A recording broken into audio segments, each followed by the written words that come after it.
여러분 안녕하세요. 오늘은 많은 분들이 마음속에 품고 있는 질문 하나로 이야기를 시작하려 합니다. 바로 비트코인 도대체 언제 오르는가입니다.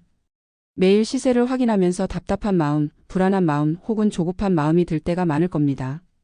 차트는 위아래로 흔들리고 뉴스에서는 부정적인 기사와 긍정적인 전망이 뒤섞여 나오고 주위 사람들은 각자 다른 이야기를 하니 어디에 귀 기울여야 할지도 헷갈리죠.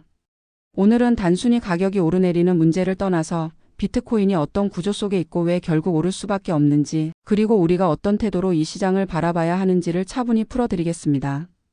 마치 라디오를 듣듯 편안하게 그러나 깊이 있게 들어주시면 좋겠습니다. 지금 세계 경제의 큰 흐름.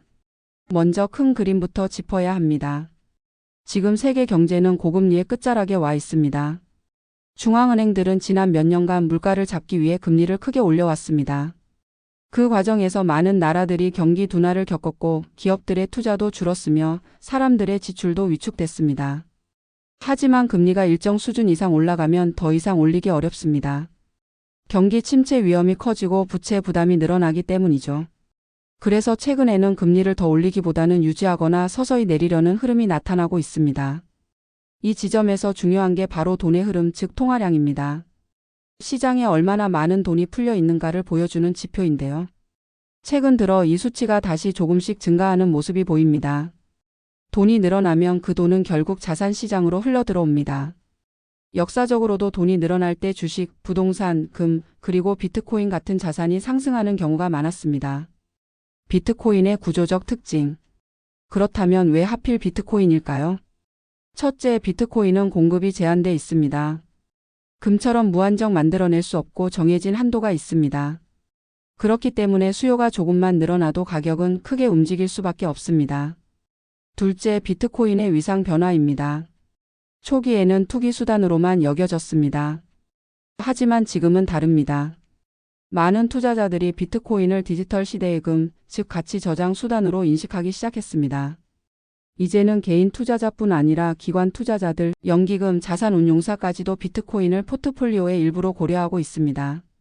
셋째, 거시적 환경과의 연관성입니다. 통화량이 증가하고 금리가 내려가는 시기에는 돈이 흘러갈 곳을 찾게 되는데 공급이 제한된 비트코인은 그 중에서도 주목받을 수 있는 자산입니다. 단기 뉴스와 흔들림. 그런데 현실은 다소 복잡합니다. 매일 쏟아지는 뉴스들 때문입니다. 거래소 파산, 규제 강화, 세금 부과 채굴, 난이도 상승 같은 소식들이 나올 때마다 가격은 흔들리고 투자자들의 마음도 흔들립니다. 이럴 때 우리가 기억해야 할 것은 단기 뉴스가 비트코인의 본질을 바꾸지 못한다는 사실입니다. 공급 구조는 변하지 않고 통화량의 흐름도 하루아침에 사라지지 않습니다. 단기적으로는 불안한 파도가 치더라도 큰 바다의 흐름은 여전히 같은 방향으로 흘러가고 있다는 점을 잊지 말아야 합니다. 언제 오를까? 그렇다면 비트코인은 언제 오를까요? 정확한 시점은 아무도 알 수 없습니다. 다만 조건을 보면 어느 정도 방향은 짐작할 수 있습니다. 현재 통화량이 다시 늘어나고 있고 금리 인하 기대가 살아 있습니다.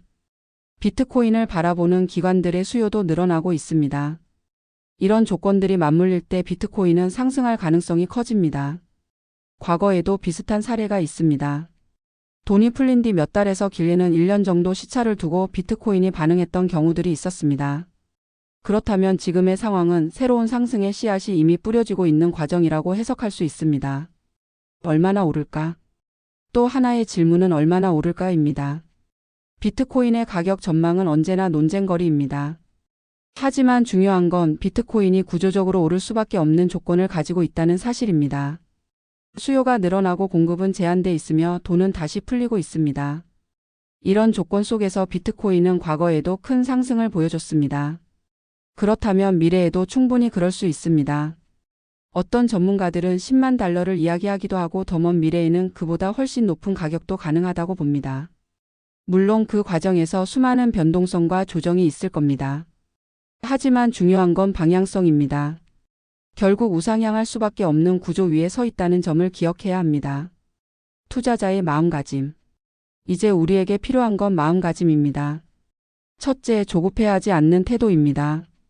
오늘 오르지 않는다고 해서 끝난 게 아니고 이번 달 조정이 길다고 해서 무너진 것도 아닙니다. 둘째, 구조적 흐름을 바라보는 태도입니다. 금리, 통화량, 공급, 수요 이런 근본적인 요인들을 이해하면 단기 변동에 휩쓸리지 않을 수 있습니다. 셋째, 자신만의 전략을 세우는 겁니다. 분할 매수든 장기 보유든 스스로 감당할 수 있는 전략을 미리 정해두면 흔들림이 줄어듭니다. 넷째, 멘탈 관리입니다. 비트코인은 변동성이 큰 자산이기 때문에 감정이 쉽게 흔들릴 수 있습니다. 하지만 마음을 단단히 하고 큰 그림을 보면 훨씬 편안하게 이 여정을 걸어갈 수 있습니다. 마무리. 오늘의 이야기를 정리해 보겠습니다. 비트코인은 단기적으로는 거칠게 흔들리지만 구조적으로는 오를 수밖에 없는 자산입니다. 공급은 제한돼 있고 통화량은 다시 늘어나고 있으며 금리는 서서히 내려올 가능성이 있고 수요는 계속 커지고 있습니다. 그러니 중요한 건 언제 오르느냐가 아니라 왜 오를 수밖에 없는가입니다. 이 이유를 이해하면 단기 변동에 흔들리지 않고 묵묵히 기다릴 힘이 생깁니다. 오늘 이 방송이 여러분께 작은 위로와 인사이트가 되었길 바랍니다. 비트코인은 아직 여정을 달리고 있고 그 여정은 단기적으로 힘들 수 있지만 결국에는 큰 보상을 안겨줄 수 있습니다. 끝까지 들어주셔서 감사합니다.